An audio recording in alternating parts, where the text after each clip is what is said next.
This is the weekly chart of Bitcoin on CoinTrader.pro, and you can see that on 29th of April 2013, Bitcoin was about $112. And if we zoom out and we take a longer term view, you can see here the high in December 2017 of just under $20,000. And then here we got the latest high of $69,000. And since then, Bitcoin has crashed. It went below $18,000, about $17,500, which is the first time Bitcoin has gone below a previous bull market high. At time of recording this video, it's languishing around $20,000. Now, what this proves and what I am going to be talking about in this video is how dead Bitcoin is. Bitcoin is dead, or is it?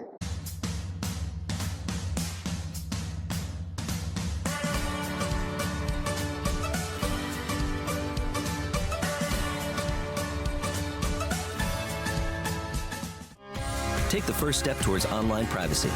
Get NordVPN. The world's most advanced cold wallet for the new generation of cryptocurrency lovers, Descent. Hi everybody, this is Crypto Rich, working with you to get rich with crypto, filling our pockets with crypto profits. I am recording this video on Friday the 24th of June at about 5 p.m. UTC, although I am not in the UK, I'm in Pakistan, and it's really hot here. I hope you can't hear the fan humming above, because it's like something like a 39-40 degrees C today, and it's going to get even hotter tomorrow. Now, what I'm going to be talking about is about the death of Bitcoin. But before I do that, please do subscribe, comment, like, follow me on Twitter, CryptoRichYT, join my official Telegram announcements channel, and if you're watching this on YouTube, please come and support my work on Odyssey. I post additional videos on Odyssey that I don't post on YouTube because YouTube is far too sensitive and touchy and doesn't like the free exchange of ideas. So come and follow me on Odyssey. Now, this video was inspired and is sourced by this article from Zero Hedge. History is not on the side of crypto's grave dancers. Now, if you're not reading Zero Hedge regularly, oh my gosh, you are missing out. Zero Hedge is a blog aggregation platform, so they pick and select articles from all over the internet, and they present a wide, diverse range of views, although it is sort of kind of right-wingish, anti-war, with a particular focus on the financial side of matters, follow the money. And the article was originally posted on the Sovereign Man blog, and I shall link to this in the description below.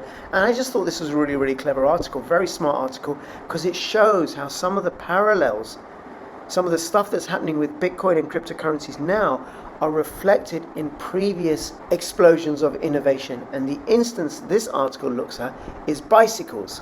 Now, before I go into that article, I think it's useful to look at some of the obituaries, because Bitcoin has died 457 times. This is from 99bitcoins.com, and they have this chart. If I click on all, there you go, and you can see each of these red dots represents a time when Bitcoin has died. And the first time it died was on the 15th of December 2010. And if I click on that, and let me show you, oops, let's do this quickly without moving, there you go.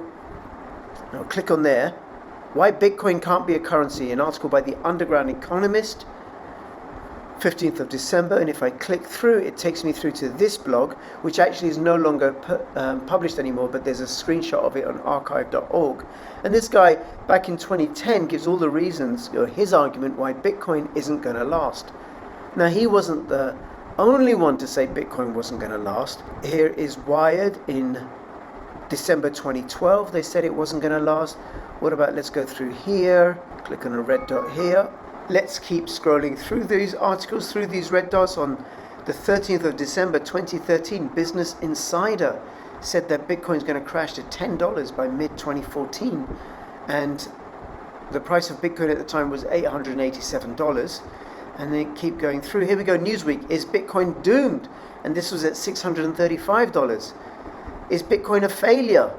Cointelegraph, death sentence for the world's most popular cryptocurrency. Moving on, there was one from the Financial Times. Bitcoin passes 1,000, but the only number that matters is 0. So that Bitcoin was $1,034, and I'm sure the Financial Times weren't at all swayed by their vested interests in the banking sector.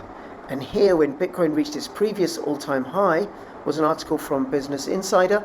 The Swedish co-founder of Bitcoin.com has sold all his Bitcoins. Probably a really smart move, sold at the top. I wish I'd done that. Let's go on. JP Morgan just killed the Bitcoin dream. That's right. When Bitcoin was $3,592 in February 2019, JP Morgan, they slayed it. Okay, moving on. Less Bitcoin is dead articles here, I notice. What about this here? This high, 58.8 thousand. Cryptocurrencies, a product of government malfeasance. Indeed. And here, the 70,000 high, 67.566 thousand. The Bitcoin delusion by the Spectator. So clearly, and if we go a bit more recently, year to date, there are all these number of times that Bitcoin has died this year. Crypto is like a venereal disease. Market watch.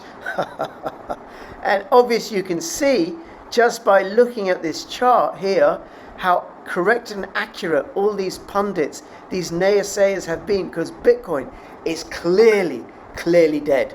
Because when an asset goes from about $100 in April 2013 to a high of just under $70,000 in November 2021 and then down to $20,000 in June 2022, that means it is dead. Just like the bicycle died. So here is the article from Sovereign Man published in Zero Hedge. On June the 12th, 1817, in the city of Mannheim, Germany, a local inventor by the name of Carl von Dres unveiled a brand new futuristic invention he had just developed. It was called a Lauf machine, or running machine in German, and it was essentially the world's first bicycle. Now the rider would sit on the Lauf machine here, lean here on the chest, they'd push off with their feet, there was no pedals or anything or a crank, and they'd push off, and once they had sufficient momentum, off they would go. So it's a very simple device, but it did reach 7 kilometers per hour. Now the reaction to the Lauf machine was instantly divisive. Some people thought that it was as significant as cavemen inventing the wheel, and they envisioned a world in which bicycles dominated transportation. Others thought it was a silly, unnecessary, dangerous invention, and many in the press derided von Dres's invention, pejoratively calling it a dandy horse. And then several governments, including in the United Kingdom, the US, and even Germany, banned its use for posing too much risk to pedestrians. Now you're beginning to see the parallels here between Bitcoin and bicycle. Nevertheless, the development of the bicycle persisted over the next several decades and public interest grew. By the early 1880s, cycling had become incredibly popular. Even the Queen of England owned a bicycle, making it highly fashionable among Britain's elite. Now the most advanced bicycle design at the time was this, the penny farthing, with its ridiculously large front wheel and this small little wheel at the back. And it had a pedal and you turned it and off you went, but it was incredibly unstable because your center of gravity is so high. And what would happen is, although it was fast, because it was so unstable with a high center of gravity, riders would frequently fall off head first, not helped by London's poor quality of roads. Now, the rapidly growing popularity of bicycles prompted inventors and engineers across Europe to work feverishly on new, safer designs and innovations. There was so much brainpower devoted to cycling that by 1896, a full 15% of British patents were issued for bicycle designs. Now, let me just reword that.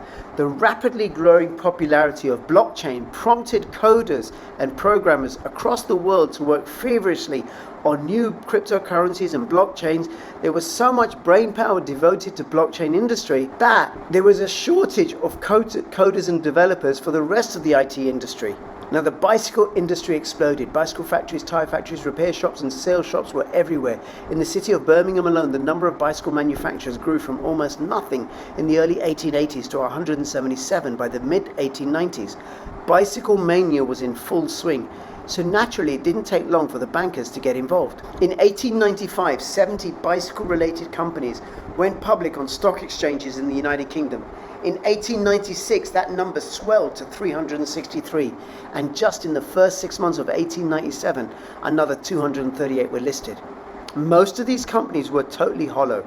They had now I don't know here whether they're talking about cryptocurrency projects or bicycle companies, but it fits both. Most of these companies were totally hollow. They had no useful intellectual property, no plan to generate revenue, no professional management or engineering talent, and no hope to generate profit. They simply went to market and said, hey, I'm in the cryptocurrency business, and their cryptocurrency prices soared. Bicycle stocks, going back to bicycles, became so popular and rose so quickly that the Financial Times devoted a section of its daily newspaper to the industry, and Cycling magazine had a financial section discussing stock prices in the industry. The air finally came out of the cycling sector in the middle of 1897, with the bicycle index falling more than 70% from its peak by the end of 1898. By 1900, roughly half of the bicycle companies that had gone public were no longer in business. Along the way, there were plenty of skeptics in the media who thought bicycle mania was a scam, or who thought the technology was a bunch of hooey. After the bust in the late 1890s, these same skeptics predictably began dancing on the graves of the fallen companies, convinced that they had been proven correct. Except the skeptics weren't correct. Now, we can see parallels here with cryptocurrencies. This is coin market cap, and at the time of recording, Bitcoin is $20,878.83. And if we look through the top 10, we've got Ethereum, Tether, USD Coin, BNB, XRP, Binance, Cardano, Solana, and Dogecoin. Now, CoinMarketCap has this great feature where they have snapshots from the past. So let's have a look. Historical snapshot, 28th April 2013. Which projects were in the top 10 then? Well, you had Bitcoin and you had Litecoin. Litecoin was number 2 at a price of $4.35, no longer in the top 10. You also had Peercoin, Namecoin, Terracoin, Devcoin, and Novacoin. And that was it. That was it. 7 projects listed on CoinMarketCap. And where are they now? Where is Terracoin and Namecoin and Peercoin now, hey? But since then, the whole sector has exploded. This is CoinMarketCap from today, and there are currently 9,940 projects listed on CoinMarketCap, including Genopets Key, Cushion Live, and Parrot USD. Lord knows what they're about. And just as with bicycle manufacturers, same with cryptocurrencies, many of these will just disappear and go to nothing.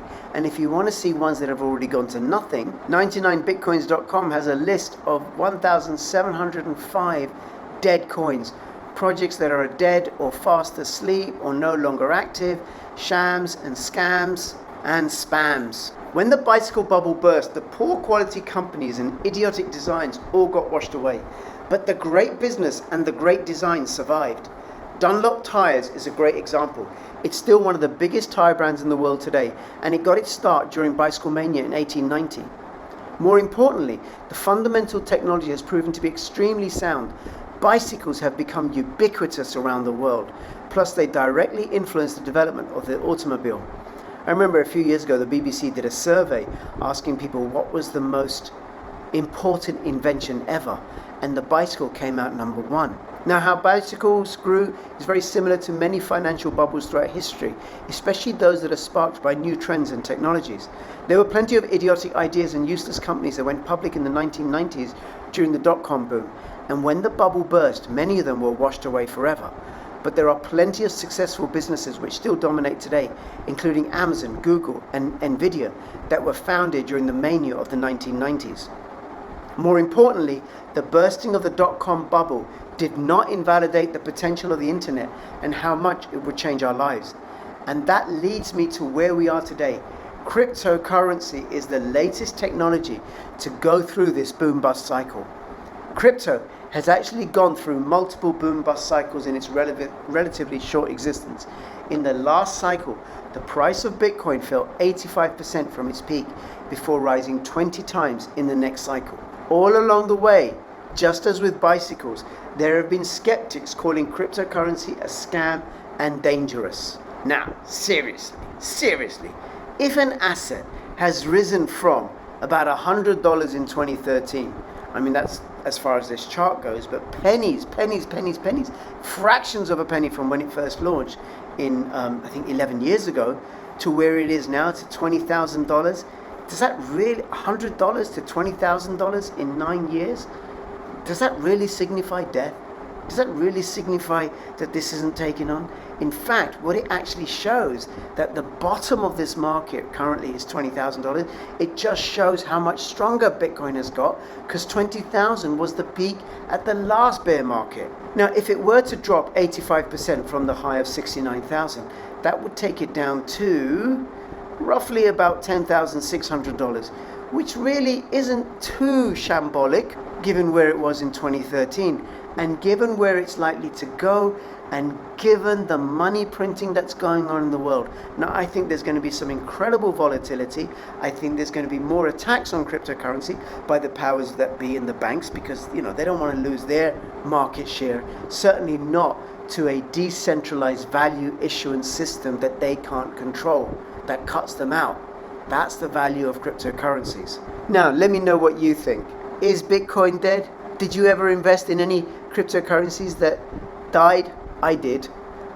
Oh well, it happens. Don't put in any more than you can afford to lose. Give me a comment below. Please do support my work with your comments. Like, subscribe, follow me on Twitter, CryptoRichYT, join my official Telegram announcements channel, and between now and when I see you next, please keep filling your pockets with crypto profits. This is Crypto Rich signing out. All the best. Bye-bye.